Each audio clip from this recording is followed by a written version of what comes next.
sejam muito bem-vindos a mais uma edição do Análise Conservadora.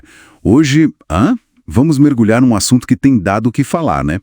A abertura de um inquérito pelo STF para investigar o deputado licenciado Eduardo Bolsonaro. O foco são as ações dele lá nos Estados Unidos. Exato. E a gente tem bastante material aqui, né? Notícias, artigos de opinião. De vários veículos. Sim, Veja, o UOL, Estadão, o Globo, Revista Oeste, Gazeta do Povo, até o consultor jurídico. A ideia é pegar os pontos-chave para entender o que está rolando e por que isso importa tanto. Isso. Vamos tentar, assim, destrinchar os fatos, as acusações que estão na mesa, as críticas que surgiram e o que essa investigação pode significar, né? Porque envolve gente importante da política e levanta questões sérias. Com certeza. Liberdade de expressão, possível abuso de autoridade, até as relações do Brasil com outros países. Ele autorizou abrir o inquérito.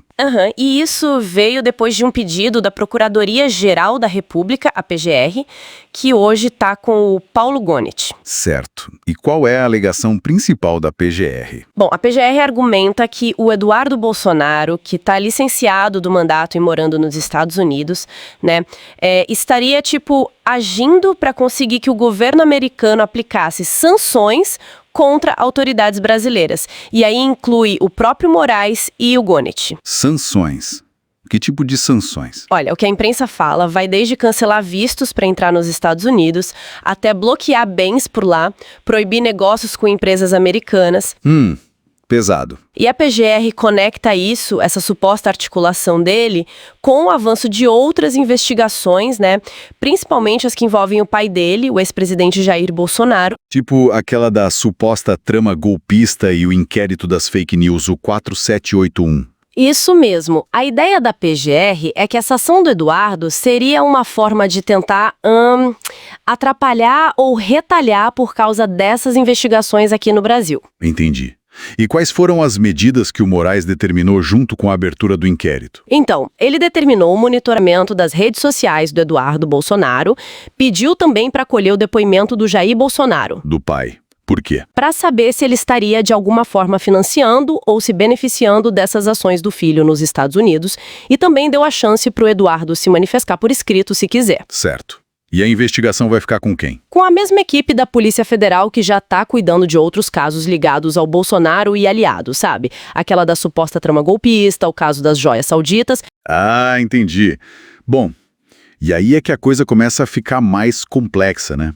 Porque essa decisão do STF não foi bem recebida por todo mundo. Longe disso. Surgiram muitas críticas. Várias fontes, como a Veja, o UOL, o Estadão, estão chamando de erro estratégico até de bola fora. Bola fora. Por quê? O argumento principal, que a Veja coloca bem, é que isso acaba dando um palco para o Eduardo Bolsonaro. Reforça aquela narrativa que ele já usa de que está sendo perseguido politicamente. Faz sentido. E a base legal para essa investigação está sendo questionada também? Muito. O Estadão, por exemplo, diz que a PGR se baseou em ilação, ou seja, em suposições mais do que em provas concretas. E que manifestações políticas, mesmo que a gente considere, sórdidas, não são necessariamente crime. Tem gente citando até a lei de abuso de autoridade. Aquela que pune investigação sem indício claro de crime. O artigo 27, né? Exatamente. E tem outro ponto. Mesmo que os Estados Unidos decidam aplicar sanções, isso é uma decisão soberana deles. Qual o impacto jurídico disso aqui dentro do Brasil? É incerto. Interessante. E tem mais crítica, né? Li algo na Gazeta do Povo do Rodrigo Constantino. Sim, ele vai na linha de que isso seria uma tentativa de criminalizar a liberdade de expressão e a própria atividade política. Ele argumenta que buscar apoio fora ou mesmo pedir sanções não é algo inédito na política brasileira. E que essa ação do STF só serviria para provar, para um eventual governo Trump, por exemplo, que existe um arbítrio autoritário do Moraes. É uma visão. Mas, por outro lado, tem quem veja a investigação como inevitável. Como assim? O Josias de Souza, no UOL, pondera.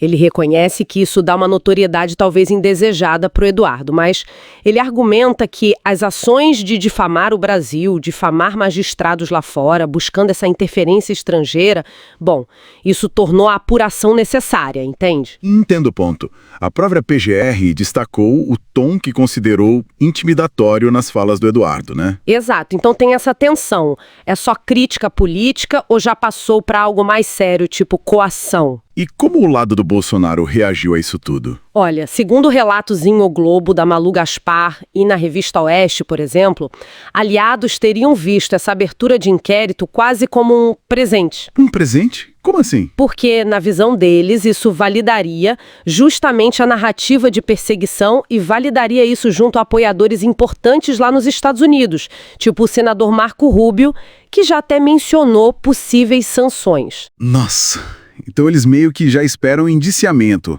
Parece que sim. O Flávio Gordon, na Oeste, chega a classificar o processo como um julgamento espetáculo, com o resultado meio que já definido na visão deles. Que situação complexa.